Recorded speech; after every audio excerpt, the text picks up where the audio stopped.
কর্মসূত্রে নেপালে রয়েছেন পশ্চিম মেদিনীপুর জেলার ঘাটাল মহকুমার দাসপুরের শতাধিক পরিবার।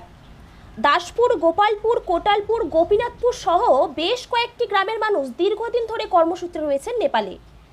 দাসপুর, গোপীনাথপুর এলাকার কয়েকটি পরিবারের সদস্যরা জানান, বর্তমানে নেপালে যে ভয়াবহ পরিস্থিতি তৈরি হয়েছে তাতে চিন্তিত নেপালে কর্মসূত্রে থাকা ব্যক্তিরা ও তাদের পরিবারের লোকজন। নেপাল থেকে সরাসরি পরিবারের লোকজনকে অনলাইন কল ও ভিডিও কলের মাধ্যমে নেপালের ভয়াবহ পরিস্থিতির কথা জানাচ্ছেন। কেউ কেউ জানান এখন যোগাযোগ করা যাচ্ছে না, যার ফলে চিন্তায় ঘুম উড়েছে পরিবারের লোকজনের। বাঙালির সবথেকে বড় উৎসব দুর্গাপূজায় বাড়ি আসার কথা তাদের, কিন্তু এই পরিস্থিতিতে তারা কিভাবে বাড়ি ফিরবেন তা নিয়েও সংশয় রয়েছে। আর মেজ দেওয়ার ছোট দেওয়ার নেপালে আছে। কি দেখছেন টিভিতে ওই তো চারধারে আগুন ধরে যাচ্ছে, মারামারি হচ্ছে, গুলি চলছে। আপনারা চিন্তায় আছেন? হ্যাঁ, আমরা তো চিন্তায় আছি।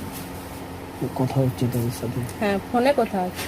কি বলছে তারা, কি জানাচ্ছে? তারা এই তো দুর্গাপূজাতে আসার কথা ছিল, এবার এরকম গাড়ি আরা বন্ধ, তাহলে কি করে আসবে তারা বাড়ি? তাহলে সরকার কি ব্যবস্থা করছে? সরকার তো একটা হেল্পলাইন নাম্বার দিয়েছে, এবারে কোনো অসুবিধা হলে তাতে ফোন করতে বলেছে। তারা এখন খুব সমস্যার মধ্যে নেই, তারা কি জানাচ্ছে?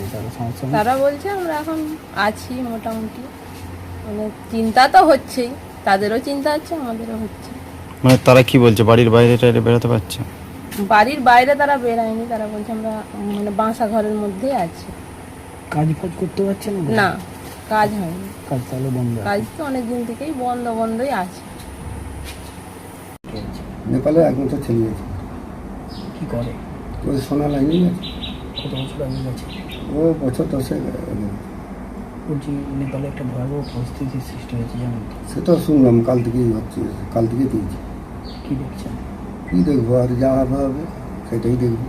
কি বলছেন এখন বলছে যে বর্ডার বন্ধ, কবে খুলবে কবে না করবে, সেই হিসেবে আশা আছি পূজার সময় আসবে। কিন্তু এবারে যেরকম যদি পরিস্থিতি হয়, আসবে কি আমাদের থাকবে, আমরা আর কি করবো?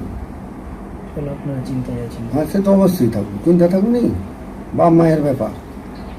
ছেলে আমার একটাই, লেখাপড়া শিখেছিল, সব কিছু বললাম যাসনি। বাপের যাই থাকুক চলে যাবে, সোনাই চলে গেছে। ফোন যোগাযোগ পরশু পর্যন্ত ছিল, আমরা কাল থেকে পাইনি। কেন পাইনি শুনলাম নাকি লাইন কেটে দিয়েছে। মানে ফোনে যোগাযোগ করা যাচ্ছে না? না, ফোনে যোগাযোগ নেই। বৌমা বাড়িতে নেই, সে বলছিল ফোনে যোগাযোগ নেই আর ফোন। সে তো চিন্তা তো হবে, চিন্তা সে করলে হবে, এখন যা হবে হবে। ভারত সরকার কি ব্যবস্থা করছে? সে করলে তো ভালো, কিন্তু আমি শুনেছি ভারত সরকার ভারতের নাগরিকের যেমন ক্ষতি না হয় সেটাও বলেছে। সেই জায়গায় আপনারা আশ্বস্ত আছেন? হ্যাঁ, সেই হিসাবে আর কি। এখন তাহলে মানে যোগাযোগ করার চেষ্টা করছেন? করছি, আর কী করে করবো, সেখান থেকে না ফোন যোগাযোগ না হয় সেখানে কী করবো। ছেলের নাম? আমার ছেলে একাই আছে। কোথায় আছে? নেপাল। কিভাবে আছে কি যারা জানতে পারছেন? না। কেন জানতে পারছেন না? কি করে জানবো, আপনি ফোন টোন করেনি, আর কি করে জানবো? তাদের ফোনে যোগাযোগ এখন বন্ধ। নেপালে তো এরকম একটা পরিস্থিতি, আগুন জ্বলছে সবদিকে। টিভিতে তো দেখাচ্ছে তো, সব আগুন জ্বলছে, ধোঁয়া উঠছে। আপনার একটু চিন্তা হচ্ছে? চিন্তা তো হবে, মা বাপের চিন্তা হবে নি, আমার একটি ছেলে। কি করবেন, কিভাবে যোগাযোগ করবেন? এটা এবার নির্ভর করছে উপরবেলা যা করবে, আর কি করা হবে। সরকার আপনাদের পাশে আছে, জানেন তো, ব্যবস্থা করছে। আপনার নাম? আমার নাম প্রতিমা ধারা। নেপালে আমার বাবা আছে। কবে থেকে আছে? বাবা 3-4 বছর ধরে আছে। কী করে? সোনা কাজ করে। একটা পরিস্থিতি, এটা সেখানে ভয়াবহ পরিস্থিতি একটা সৃষ্টি।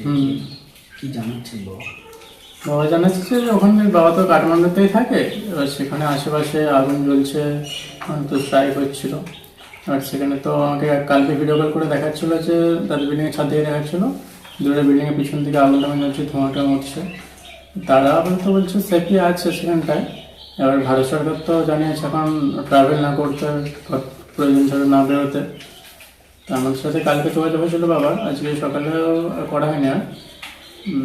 আবার ওখান থেকে তো ডাইরেক্ট তো হোয়াটসঅ্যাপ কল করতে হচ্ছে, হোয়াটসঅ্যাপে ব্লক করার পর তো কল হয়নি, তখন গুগল মিট থেকে বা ভাইবার থেকে বলেছিল যে কল করতে, গুগল মিট থেকে কল করা হয়েছিল। তারপরে তো আবার হোয়াটসঅ্যাপটা চালু করেছিল, কালকে হোয়াটসঅ্যাপে কথা হয়েছিল। এখনো পর্যন্ত তোমাদের তো সবাই চিন্তার মধ্যে। আমাদের চিন্তার মধ্যে আছে। এমনিতে দুটোর সময় আসার কথা ছিল, আর সেরকম যদি পরিস্থিতি হয় আগেও আসতে পারে, কিন্তু এখন যেহেতু ট্রাভেল করতে বারণ করছে, আর পরিস্থিতি স্থির ছিল। সবাই যেখানে থাকে সেখানেই রয়েছে সবাই। হ্যাঁ, বাইরে যেখানে বেরোতে থাকে পারছে না। না, সেখানেই আছে, সেখানে যারা যারা থাকে সেখানেই সব আছে। বাবা কি করেন? আবার শোনা গেছে বাবার নাম? বিশ্বজিৎ ধারা। তোমার নাম? আমার নাম অভিজিৎ ধারা। কোথায় থাকে? নেপালে থাকে। কি নাম? আমার নাম অজিত সামন্ত কি করবে? আর সঞ্জিত সামন্ত, দুটো ছেলে থাকে। কি করবে? তারা সোনার কাজেই গেছে, কত বছর আগে? তখন 10-12 বছর, 15 বছর এরকম হবে। বলছেন নেপালে একটা ঘটনা ঘটছে জানেন? রিপোর্টে কল্যাণ মণ্ডল, দ্য ইউনিটি বাংলা।